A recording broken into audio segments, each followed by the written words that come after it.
Hey, beautiful souls, it's Brad here, and it's a peaceful morning here in Boulder, Colorado. The sun's not up yet, but I wanted to jump on this morning and talk a little bit about soul writing, writing the soul, and I wanted to start by telling a story.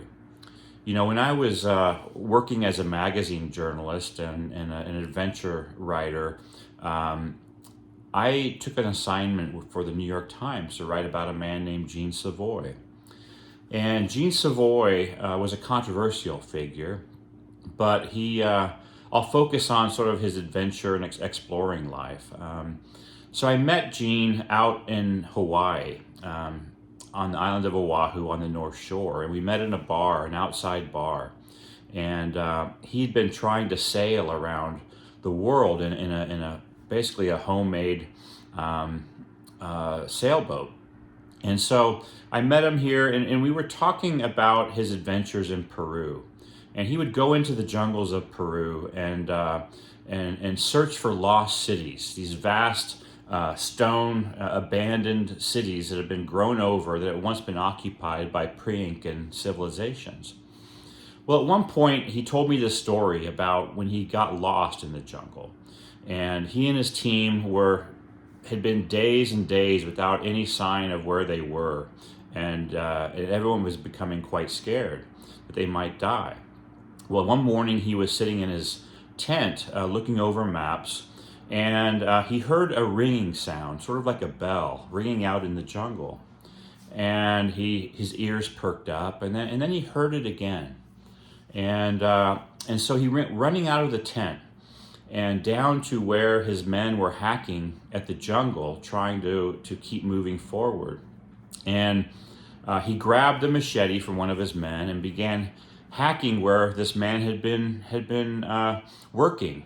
And he began hacking away vines, and he heard that ringing sound. He hacked more and more and he began to uncover a stone. And then he began to uncover another stone and another. And eventually it became obvious that they had come across an ancient Incan road. And he told me this story, and he looked at me and said, "We'd found a road, Brad." And I said, "I don't understand. I don't understand why this was important." He said, "We were saved. I knew we were saved." And I just sort of just still didn't understand, you know. And he grabbed my hand and he said, "Brad, a road goes someplace." And at the time, you know, it didn't fully land on me, but as I went home, and even years later, it did begin to land on me.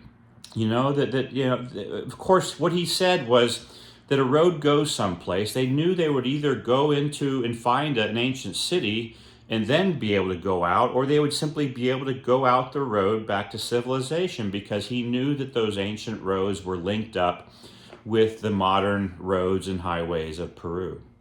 So, you know, years later, that really began to sink in long after I'd sort of started on a spiritual journey myself. And you know, a road goes someplace. We need a road.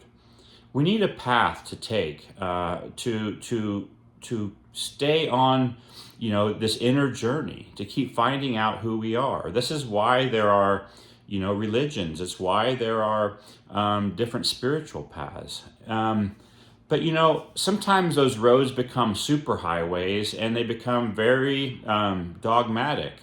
And so what I want to talk about today is this idea that sort of soul writing, this idea of uncovering yourself through journaling and guided journaling, is a wonderful road into yourself. It's not a dogmatic superhighway. It's simply a path that will take you deeper inside yourself to uncover your truths, to uncover your desires, and uncover more clarity about the life you're living, and also maybe more sense of what your purpose is and how to become your true self.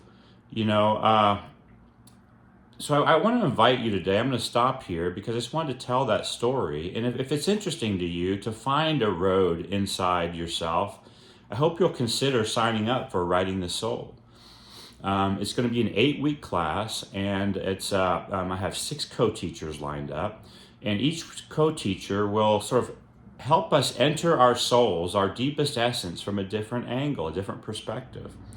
And I would love to have you in class. And if you'd like to find out more, you can go to my website at bradwetzler.com and click on the Writing the Soul link, and you'll learn all about it. The course begins April 8th. It meets on Tuesdays at 11 a.m. Mountain Time on Zoom. And I really hope to see you there. So until next time, blessings, and I hope you have a wonderful morning.